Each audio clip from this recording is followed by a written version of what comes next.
Hello again, this is going to be video number 5 in the big issues area, if you haven't seen the other ones. So this is on renewing the military selective service, more or less. And a lot of people go, oh no, we don't want to do that. Well, this comes under the heading of a very necessary evil, period. All right, now, I'm going to tell you what it is, and then we're going to go into the background a little bit. Okay, so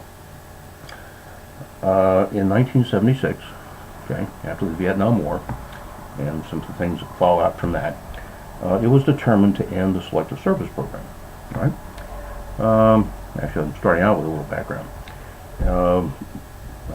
Way back when, around 1940, President Roosevelt, because he knew we were eventually going to wind up in World War II, created the selective service program, where all 18-year-olds became registered for potential service in the Army, okay? A 2-year commitment. Then that started, of course, with the war. Went through Vietnam, and then they ended it for whatever reasons, good and bad, in 1976. So it has literally been 40 years. Now, what I'm suggesting is we start it up again, possibly in July 1st of 2017. And then we will have young men and young women now. Equal rights, equal responsibilities, all right? And that's going to be about 1.7, 1.8 young men and women every year.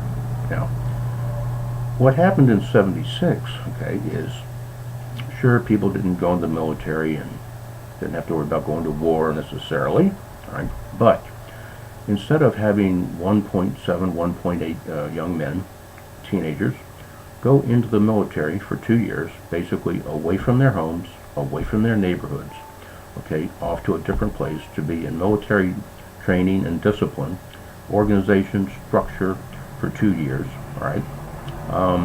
They basically went out into the street, okay? And it is well documented that almost every social ill that we have, all right, has gone downhill, gotten worse since that time, okay? Because they just went out basically into the neighborhoods and into the hood, all right? I mean, talking in farms and inner cities and everything in between. And we dealt with that for 40 years, all right? As one probation officer told me later on in the late 80s, he said they did that, and then by 1984, just 8 years later, crime was getting so bad, it increased so much, right, that they created the Comprehensive Criminal Reform Act of 1984, all right, which he basically said they just decided to start building prisons and warehousing people. So that's how that went. So for various reasons, we're having trouble with drugs and gangs and all these ills in the inner cities, and again, anywhere in the country. It's not just the inner cities, far from just the inner cities, right? Especially thinking about, to mention again, the heroin issue. Like I said, 23 people a week are dying of heroin overdose in Ohio. And there's a little town not too far from where I live, Tawnytown. Last year they had 20-some people die a month from heroin overdose in just one little town of like 5,000 or 6,000 people. So it's horrific. So anyway, the suggestion is this, or the proposal is this. We will still have a 2-year commitment, and the first, let's say, 3 to 6 months will be pure military training and preparation. No way around it, right? And it gives people discipline and order and training, and a lot of that's frankly required, right? It did the young men from 1940 until 1976 a good service. They went in, young guys, and they came out young men, and also in the best physical condition of their life to date, and it set them on a good or a better path for controlling their health over their lifetime. They haven't had that for now, for 40 years now. So, again, they'll go in there and have military service and training and discipline. They'll be away from their homes. And the other thing that it did for the whole male population for those years that it was in force is it mixed them with other people from other towns, cities, states, blacks, whites, Hispanics. Everybody were mixed together, and they began to get an appreciation for other people. Some people, I know people that grew up in northern Pennsylvania, There were no African Americans there at all until they moved someplace they never even saw an African American person. So it was a mixing. It was an awakening, a broadening of perspective on people. Okay, and it's like, oh well, this, they're really just like me. They're just different color, no big deal, but they're still nice people. Okay.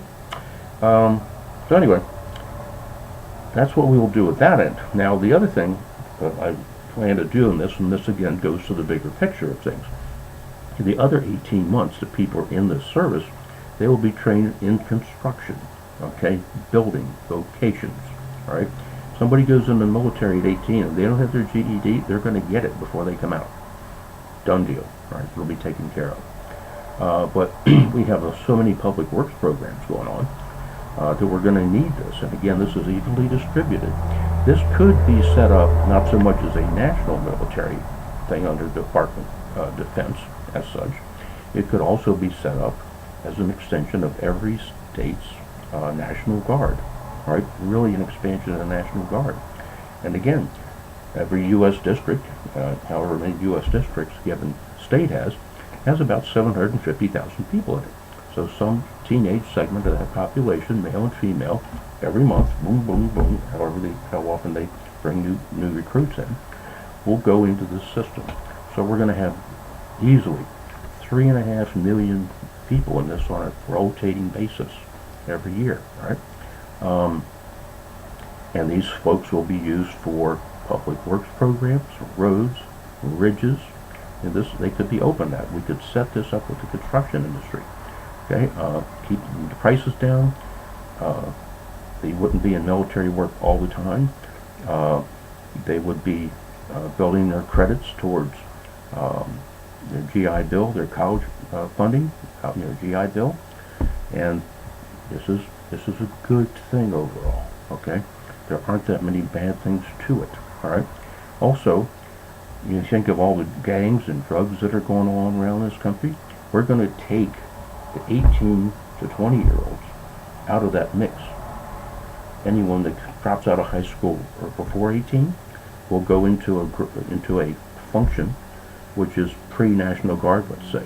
But they're not going to just walk around and get in trouble. We're not going to tolerate that. They won't be 18, they'll be underage, and they will be just basically, if they need to be, they're fully occupied, fine. But people are going to get their GEDs, and they're not going to walk around breaking the law. Okay? We're going to break up gangs because the gang maintenance isn't going to be there. So I think it gives you a good sense of what this is. Now, how are we going to pay for this? We're going to pay for this as taking a percentage of the existing defense budget. Probably won't even be that many percentage points on it, right? And we're going to talk about the defense budget in another clip here. But that's pretty much it. And it'll be a little strange. It'll delay a lot of people going into college, but that's what it did for from the 40s through the 70s. It's just a practical thing to do. So give it some thought.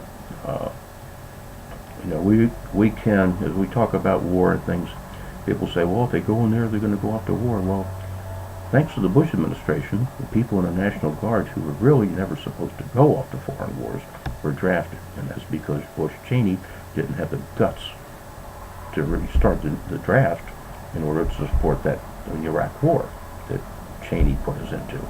Okay? So anyway, I think that's a pretty good little overview of the process. That's written up in the book there, and I think it's a very practical thing to do.